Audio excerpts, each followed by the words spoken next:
मेरी माँ पापा के कमरे में अक्सर नहीं सोती थी। अगर किसी रात पापा के कमरे में सोती थी तो अगली सुबह मम्मी रोते रोते बाहर निकलती। एक दिन मम्मी सोई हुई थी, तभी मैं मम्मी की चादर लेकर पापा के कमरे में चली गई, पापा का राज जानने के लिए। वो सुनकर आपके होश उड़ जाएंगे। मेरी आंख खुली तो मैंने मम्मी को सिसकते हुए देखा। वह मेरे बिस्तर के पास बैठी बुरी तरह रो रही थी। अपनी माँ को ऐसे देखकर हमेशा मेरा दिल तड़प जाया करता था, लेकिन मैं चाहकर भी कभी उनसे कुछ नहीं पूछ सकती थी। अक्सर ही सुबह मम्मी का ऐसा हाल होता था। कुछ समय पहले मैंने एक बार माँ से पूछा था कि आखिर वो पापा के कमरे से सुबह सुबह बाहर आकर इतना रोती क्यों है, तो मम्मी ने कोई जवाब नहीं दिया और मुझे डांट दिया। मम्मी जब भी उनके कमरे से निकलती, मम्मी का हुलिया बहुत ही अजीब सा होता। उनके बिखरे हुए बाल और पुराने कपड़े एक अजीब सी मजबूरी सुना रहे होते। ये सिलसिला कुछ साल पहले से ही शुरू था और जैसे जैसे मुझे होश आ रहा था, मेरे लिए सब कुछ अचंभित होता जा रहा था। मेरे अंदर एक जुनून सा पैदा हो गया था कि मेरा बाप आखिर मेरी माँ के साथ रात भर क्या करता है। इस सवाल ने मुझे बेचैन कर दिया था। मैं 15 साल की हो चुकी थी और अब बहुत सी बातें अच्छी तरह समझने लगी थी। मम्मी का रोता चेहरा देखकर मुझे किसी मजबूरी की चेतावनी लगती थी, लेकिन हैरत की बात ये थी कि जब मम्मी कमरे से निकलती तो वह रो रही होती, और जब पापा कमरे से निकलते तो उनके चेहरे पर एक दिलकश मुस्कुराहट होती थी। उन्हें देखकर ऐसा लगता था जैसे वो बिल्कुल जवान हो। वो कुछ ना कुछ गुनगुनाते रहते हैं, जैसे बहुत खुश हो। और मम्मी का हाल ऐसा होता था कि मम्मी पापा के कमरे से निकलने के बाद दोबारा उनके सामने जाने से भी डरती थी। वो उनका नाश्ता भी मेरे हाथ ही उनके कमरे में भेज देती। खुद सारा वक्त किचन में खड़ी रहती और आंसू बहाती रहती, या तो बाथरूम में बंद हो जाती। मम्मी की हालत देख देख कर मुझे बहुत तरस आता था। मैं 10वीं क्लास में पढ़ती थी और नाश्ता देने के बाद मैं अपने स्कूल के लिए घर से निकल जाया करती थी, लेकिन सारा वक्त मेरे दिमाग में मम्मी का ख्याल घूमता रहता। मैंने कभी किसी सुबह पापा को परेशान या बेचैन नहीं देखा था। वो हमेशा ही बहुत खुशी से नाश्ता करने बैठते और उनका चेहरा बहुत खुश दिखता था, जबकि मम्मी को देखकर ऐसा लगता कि किसी भी पल मम्मी को कुछ भी हो जाएगा। अक्सर मैं नाश्ता बनाते हुए मम्मी के शरीर को कपकपाते हुए भी देखती थी। मेरा दिल चाहता था कि मैं मम्मी से पूछूं कि पापा रात को उनके साथ ऐसा क्या करते हैं जो उनका इतना बुरा हाल हो जाता है, मगर पापा के नाम पर मम्मी के चेहरे पर खौफ नजर आने लगता था। मम्मी हर रात पापा के कमरे में सोने के लिए नहीं जाती थी, बल्कि वह मेरे साथ ही सोती थी, पर ध्यान दे पा रही थी और ना ही घर पे मेरा दिल लगता था। मेरा दिल चाहता है कि मैं किसी भी तरह अपनी माँ को पापा के कमरे में ना जाने दूं, लेकिन मैं किसी तरह पापा को मना नहीं कर सकती थी। पापा तो मेरे सामने मम्मी के साथ बहुत ही मोहब्बत से पेश आते थे। घर के माहौल ने मुझे इस कदर परेशान किया था कि मैं छमाई इम्तिहान में बुरी तरह फेल हो गई। मेरे मम्मी पापा को रिजल्ट नहीं बताया, लेकिन मेरे दोस्त हैरान थे क्योंकि मैं पढ़ाई में बहुत अच्छी थी। वो बार बार मुझसे पूछने लगे कि मेरा ध्यान कहाँ रहता है। मैंने उससे मम्मी और पापा के बारे में बता दिया। तुम्हारे पापा अंग्रेजी फिल्में तो नहीं देखते? सलोनी ने अचानक से सवाल किया। मैं हक्का बक्का सी देखने लगी। फिल्म का भला क्या मकसद था? वह अलग निगाह से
देखी मम्मी की आस्तीन कैसे फट गई। मम्मी मुझसे पूछ रही थी कि मैं इतनी रात को क्यों जाग रही हूँ। मैंने झूठा बहाना बनाया कि मैं अभी उठकर पानी पीने आई थी। मम्मी मेरे साथ वापस मेरे कमरे में आ गई। मैंने सोने के लिए आंखें बंद कर ली, लेकिन मुझे मम्मी की सिसकियों की आवाज सुनाई दे रही थी। मेरा दिल चाह रहा था कि मैं उठकर अपनी मम्मी को तसल्ली दूं और दिल में आए सारे सवाल को जबान पर ले आऊं, लेकिन मैं अपनी जगह खामोश पड़ी रही। पापा सुबह सुबह ऐसे तैयार होकर कमरे से निकले थे जैसे कोई जवान लड़का हो। पापा की आमदनी कम थी, लेकिन पापा हमेशा खुश रहते, मुस्कुराते रहते, काम पर हमेशा ऐसे तैयार होकर जाते जैसे सेठ आदमी हो। मैंने उल्टी निगाह अपने बाप पर डाली, जिससे मुझे आज भी नफरत महसूस हो रही थी। पापा के आगे नाश्ता रख कर मैं स्कूल चली गई। सारा दिन स्कूल में भी मेरा दिमाग मम्मी के फटे हुए आस्तीन की तरफ था। स्कूल से वापसी पर मुझे आर्यन अंकल मिल गए। मुझे देखते ही उन्होंने मुझे अपनी गाड़ी में बैठा लिया। मैं बिना सोचे समझे उनकी गाड़ी में बैठ गई। आर्यन अंकल ने गौर से मेरी तरफ देखा और कहने लगे कि मुझे बताओ, तुम्हें क्या परेशानी है? तुम इतनी खोई खोई सी क्यों रहती हो? मैं इस कदर जज्बाती हो चुकी थी कि मैंने आर्यन अंकल को सारी बात कह दी। मेरी बात सुनकर आर्यन अंकल कहने लगे कि तुम्हें अंदाजा है कि तुम्हारा बाप अच्छा आदमी नहीं है। तुम अपनी माँ को अपने बाप से आजादी क्यों नहीं दिलवा देती? कब तक तुम दोनों उनके जुल्म की चक्की में पिसते रहोगे? आर्यन अंकल ने बहुत ही फिक्रमंदी से मुझे एडवाइस दी, जिसे सुनकर मेरे होश उड़ गए। मैं पापा को छोड़ने के बारे में सोच भी नहीं सकती थी। पापा ने मेरे साथ कभी ऊंची आवाज में बात तक नहीं की थी। फिर मैं पापा को जालिम कैसे कहती? मैं तो ये भी नहीं जानती थी कि बंद दरवाजे के पीछे मम्मी और पापा के दरमियान क्या होता है। आर्यन अंकल की बात सुनकर मैं सोच के समंदर में डूब गई। बहुत सोचने के बावजूद भी मुझे पापा की कोई ऐसी बात याद नहीं आई थी जिसमें उन्हें जालिम करार देती, लेकिन मम्मी की तरह पर आंसू पापा को जालिम साबित करते थे। आर्यन अंकल मुझे स्कूल से लेकर घर चले आए और खुद भी अंदर आ गए। मम्मी हम दोनों को देखकर खुश हो गई थी। हमारे लिए फौरन खाना लगा दिया। मैं बहुत ज्यादा थक गई थी, इसलिए सोने के लिए अपने कमरे में आ गई और आर्यन अंकल मम्मी के पास बैठे रहे। मुझे नींद नहीं लग रही थी। मैं सारा वक्त आर्यन अंकल की बात को सोचती रही। मम्मी को पापा के कमरे में गए 3 दिन गुजर चुके थे और पिछले 3 दिन से मम्मी मेरे साथ मेरे कमरे में सो रही थी। मम्मी जब मेरे पास रहती थी बिल्कुल अच्छी और बेफिक्र रहती थी। पापा का रवैया तो हमेशा एक जैसा ही रहता था। जिस दिन वो मम्मी को अपने कमरे में ले जाते, उस दिन वो रोजाना से ज्यादा खुश महसूस होते थे। चौथे दिन पापा मम्मी को फिर अपने कमरे में ले गए थे और मैं सारी रात बेचैनी से करवटें बदलती रही थी। मम्मी जब सुबह पापा के कमरे से निकली तो उन्हें ठीक तरह से चलना भी नहीं आ रहा था और वे एक पैर जमीन पर घसीट घसीट कर बड़ी मुश्किल से चल रही थी। मैंने मम्मी से पूछा कि मम्मी तुम्हारे पाँव में क्या हुआ है? तो कहने लगी, छोटी छोटी बातों पर ध्यान न दिया करो और दिल लगाकर पढ़ाई करो। अगर तुम्हारा 10वीं का रिजल्ट अच्छा नहीं आया तो तुम्हारे पापा उसका जिम्मेदार भी मुझे ही समझेंगे। मम्मी की आंखों से टिप टिप आंसू गिरने लगे और पापा के लिए नाश्ता बनाने चली गई। उसके बाद दोबारा किचन से बाहर न आई। मैं मम्मी को नाश्ता देने के बाद पापा के पास गई, उन्हें नाश्ता दिया तो पापा मुझसे मेरी पढ़ाई के बारे में पूछने लगे। पापा के लहजे में इतना शहद था कि मैं पापा की इस दोगली तबीयत पर हैरान रह गई थी। पापा किसी तरह भी सख्त जालिम नजर नहीं आते थे, बल्कि मम्मी की हालत चीख चीख कर पापा के जुल्म की दास्तां सुनाती थी। मैं पापा को नाश्ता देने गई तो पापा मुझसे मेरी पढ़ाई के बारे में पूछने लगे। मैंने पापा से कहा कि मुझे मम्मी के बगैर नींद नहीं आती और वो मम्मी को रात को अपने कमरे में ना बुलाया करे। मेरी बात सुनकर पापा मुस्कुराने लगे, कहने लगे, मैं तो कभी कभी तुम्हारी माँ को अपने पास बुलाता हूँ।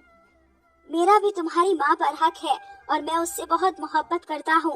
पापा की बात सुनकर मेरा खून खौल उठा था, क्योंकि उनकी मोहब्बत के नज़ारे में आए दिन देखा करती थी, लेकिन पापा से कुछ बोलने के बारे से मैं सोच भी नहीं सकती थी।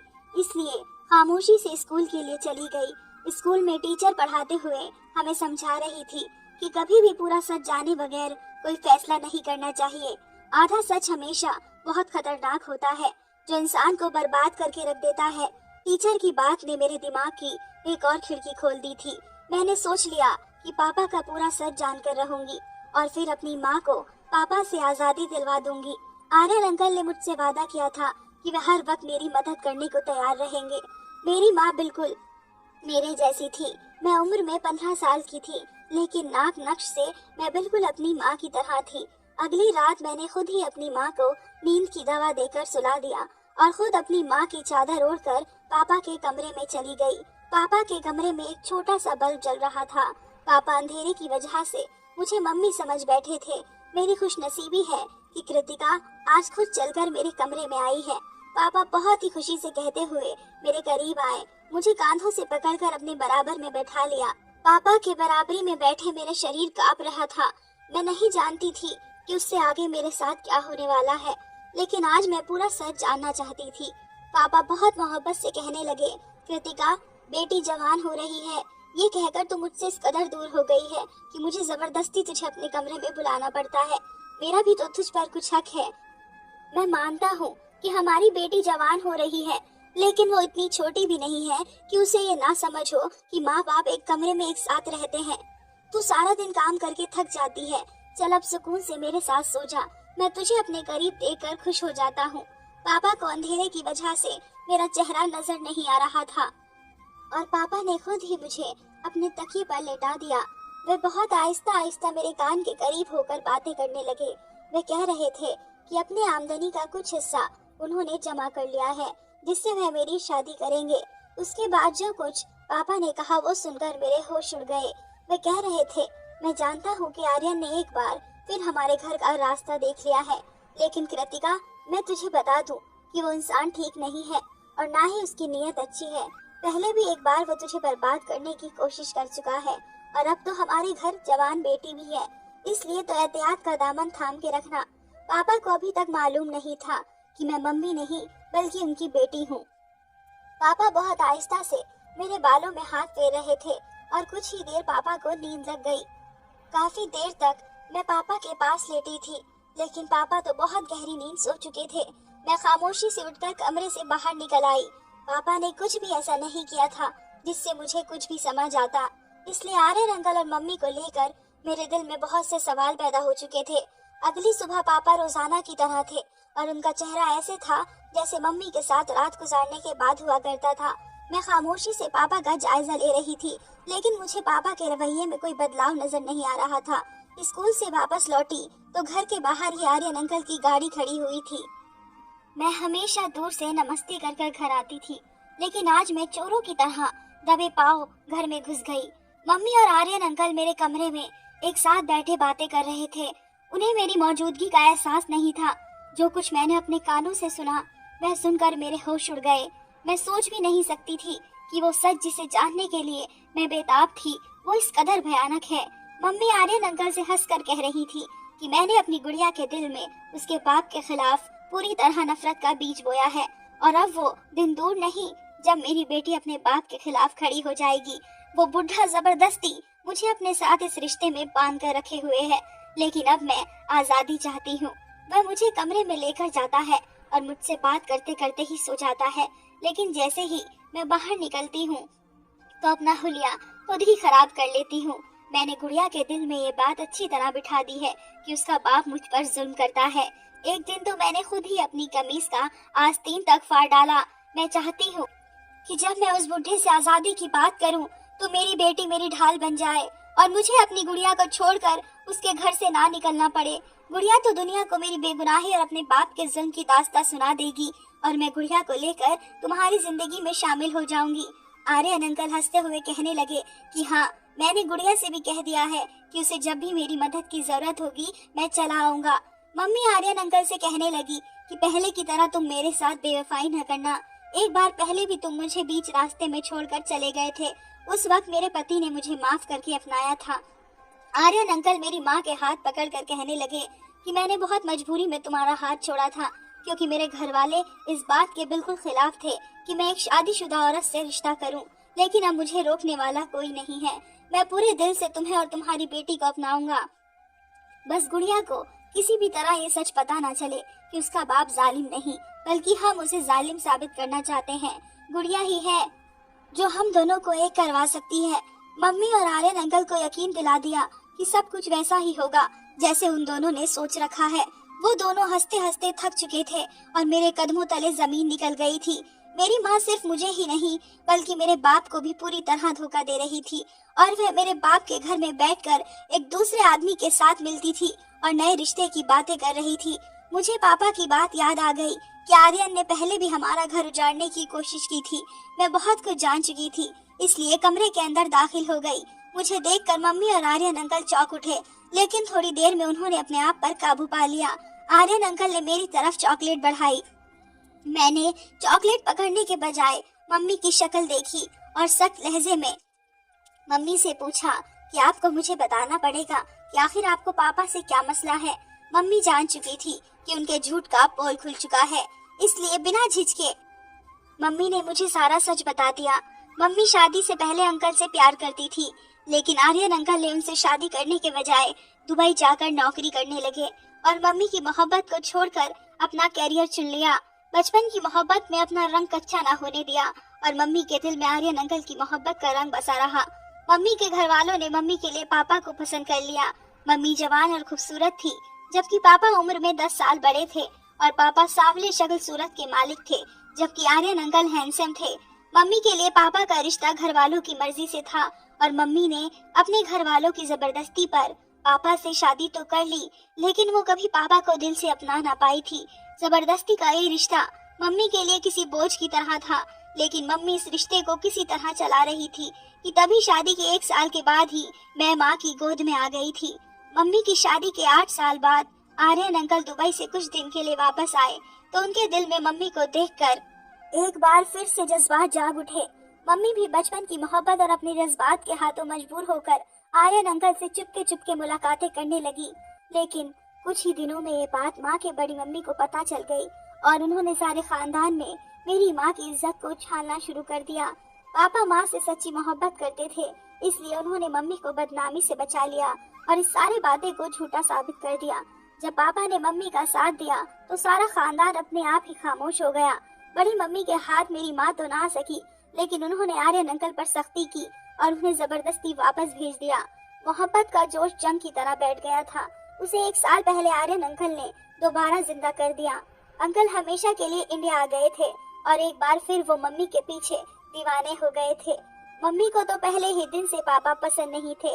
हमारे हालात भी कुछ खास नहीं थे, जबकि आर्यन अंकल के पास दुबई का पैसा था और मम्मी के लिए पापा को छोड़ना कुछ मुश्किल नहीं था। लेकिन दिक्कत ये थी कि पापा मुझसे भी बहुत मोहब्बत करते थे और मम्मी भी मेरे बगैर नहीं रह सकती थी। इसलिए मम्मी ने जानबूझकर ये सारा खेल रचाया और मेरी नजरों में पापा को गलत साबित कर दिया। मम्मी हमदर्दी बटोरकर मुझे अपने साथ ले जाना चाहती थी, इसलिए हमारे सामने पापा को जालिम साबित किया और खुद मुल्जिम बनकर रहने लगी। इतने साल से ये सोच रही थी कि पापा तो कभी ऊंची आवाज में हमसे बात तक नहीं किए, फिर वो बंद कमरे में माँ पर जुल्म कैसे कर सकते हैं। मैंने माँ से साफ साफ कह दिया कि अगर आपको उसके घर जाना है तो आप जा सकती हैं, लेकिन मैं अपने भोले भाले और वफादार बाप को नहीं छोड़ सकती। आर्यन अंकल जो पहले ही मम्मी को 2 बार छोड़ चुके थे, मम्मी उनसे ना जाने कैसे तीसरी बार उम्मीद लगाकर बैठी थी। मुझे आर्यन अंकल की आंखों में आज पहली बार अपने लिए सिर्फ और सिर्फ ख्वाहिश दिखाई दी थी और मैं जान गई थी कि उस ख्वाहिश को पूरी करने के बाद मम्मी उनके किसी काम की नहीं। मम्मी ने मुझे आगे के सुहाने सपने दिखाकर इस बात के लिए मजबूर किया कि मैं उनके साथ चल पड़ूं और पापा को छोड़ दूं। लेकिन मेरे लिए मेरे पापा को छोड़ना इतना आसान नहीं था और मेरे लिए मेरे पापा ही सब कुछ थे। अगर मेरे सामने सारा सच ना आता तो शायद मैं कुछ गलत फैसला कर बैठती, लेकिन भगवान का शुक्र है कि मैंने अपनी आंखों से सब कुछ देखा था और कानों से सुना था। लेकिन मम्मी अंकल के साथ जाने के लिए राजी थी, लेकिन जब आर्यन अंकल ने देखा कि मैं किसी तरह उनके काबू नहीं आऊंगी और ना ही मम्मी के साथ चलूंगी, तो एक बार फिर मम्मी से अपनी राह जुदा करके मम्मी को छोड़ गए थे। मम्मी को पता चला था कि आर्यन अंकल मम्मी के लिए नहीं बल्कि मेरे लिए हमारे घर के चक्कर काट रहे थे। वो बहुत ही चालाक और मक्कार इंसान थे। उन्होंने मेरी माँ की मोहब्बत को पूरी तरह अपने फायदे के लिए इस्तेमाल करने का सोचा था। मम्मी को जब एहसास हुआ कि जज्बात की धारा में बहकर वो कितना बड़ा नुकसान करने जा रही थी, अगर मम्मी और मैं उनके साथ चले जाते तो वो मेरी इज्जत को एक बार फिर वैसे ही इस्तेमाल करते जैसे बड़ी मम्मी ने मम्मी की इज्जत की धज्जियां बिखेरने की कोशिश की थी। ना जाने कौन सा अच्छा काम हम दोनों माँ बेटी के काम आ गया था कि हमारे अंकल के चंगुल से निकल गए थे। रात को पापा घर लौटे तो मम्मी ने खुद ही पापा के लिए खाना मंगवाया और अपना बिस्तर भी पापा के कमरे में लगा दिया। पापा खुशी देखने के लायक थे। पापा सच में मम्मी से बहुत मोहब्बत करते थे और ये उनकी मोहब्बत ही थी जो वो मम्मी की गलतियों को आज तक नजरअंदाज करते आए हैं। इतने सालों में पहली बार मम्मी को अपनी गलतियों का एहसास हुआ था और उन्होंने पापा को दिल से अपनाया था। अगली सुबह पापा और मम्मी हंसते मुस्कुराते कमरे से बाहर निकले थे और मेरे दिल को एक ठंडक का एहसास हुआ था। कभी कभी हम प्यार के नाम पर ऐसा धोखा खाते हैं कि किसी को मुंह दिखाने के लायक नहीं रहते। असल मोहब्बत तो विवाह के बाद ही होती है, जिसमें इंसान एक दूसरे का ढाल बनकर एक दूसरे के ऐब ढक लेता है। उम्मीद करती हूँ आप सबको मेरी कहानी पसंद आई होगी। धन्यवाद।